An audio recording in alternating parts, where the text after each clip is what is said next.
حميدا ومصليا وبعد. معالي وزير الداخلية بالوكالة لإمارة الأفغان الإسلامية لقي لجنة علماء الاتحاد العالمي لعلماء المسلمين.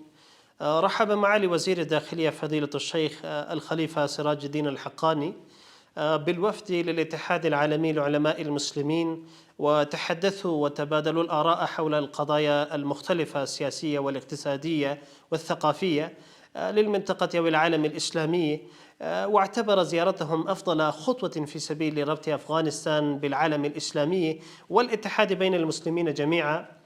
ودعا معالي الوزير لشهداء فلسطين قائلا: إننا نشعر بألم المسلمين في فلسطين، ويقلقنا ظلم الاحتلال اليهودي الصهيوني. وأضاف إليه الشيخ الحقاني: إنه ببركة الجهاد فإن هذا العسر سيعقبه نصر، ونصر من الله وفتح قريب بإذن الله العلي القدير. وإن الشعب الأفغاني بتوكلهم على الله وبتضحياتهم الكثيرة حصلوا على حريتهم واستقلالهم.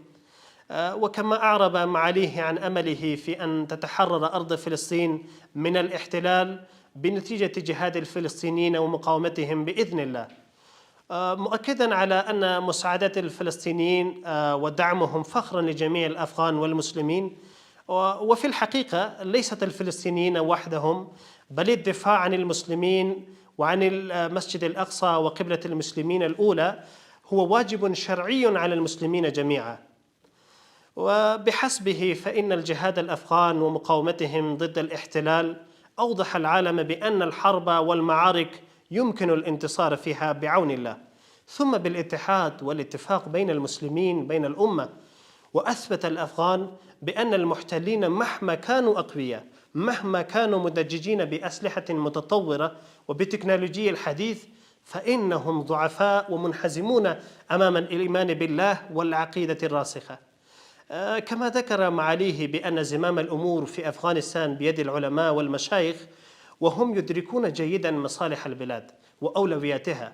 وها قد مضى عامان على إقامة نظام إسلامي في أفغانستان، وأفغانستان تتنفس الصعداء تحت ظل قيادة واحدة بعد عقدين ونصف العقد من الزمن.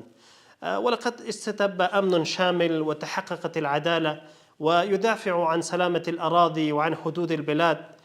فالحكومة مستمرة، وبساط التغرسة والتجبر قد انطوى، فأرواح الجميع وأموالهم وأعراضهم مصونة، وتم استعادة مئات آلاف الأفدنة من الأراضي المغصوبة. ووجد الجمال والبهاء في المدن، ومن يوم لآخر ينمو ويتطور الاستقرار الاقتصادي، وتستمر عملية إعادة إعمار البلاد على قدم وساق. وكما تم حظر زراعة وتهريب المواد المخدرة، وبإمكانيات ضئيلة تتم معالجة المدمنين. وأصبحت إيراداتنا الجمركية والضريبية تذهب إلى عنوان مركزي موحد.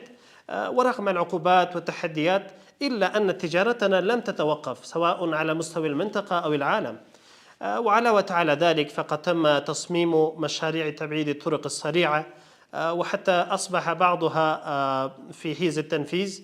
ورغم العقوبات المفروضة إلا أن النظام يسير على الإيرادات المحلية، ومن يوم لآخر تمضي الأمور نحو الأفضل.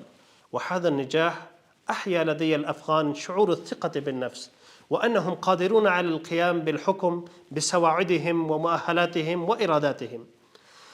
ومن جهتهم تحدث فضيلة الشيخ الدكتور علي القرداغي نيابة عن وفد العلماء، واعتبر جهاد الأفغان ومقاومتهم فتحا تاريخيا للعالم الإسلامي ومشعلا يستضيء به مسلمو العالم.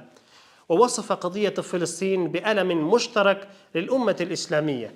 وإشارة إلى المساعدات القطرية مع أفغانستان، أكد معالي الدكتور على استمرار المساعدات مع الشعب الأفغاني.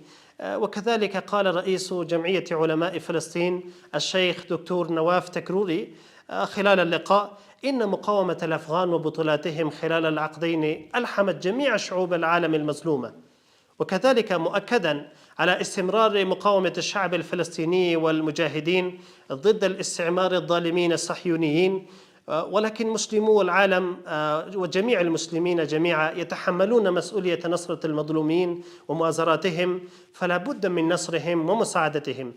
وكذلك في الختام أعرب معالي وزير الداخلية عن شكره لدولة قطر على مساعداتها مع متضرري زلزال ولاية هرات، وكذلك أعرب عن شكره وتقديره بقدوم علماء الاتحاد العالمي لعلماء المسلمين وعن نصائحهم الثمينة وإرشاداتهم الثمينة، وجزاهم الله عنا خير ما يجازي به عبيده.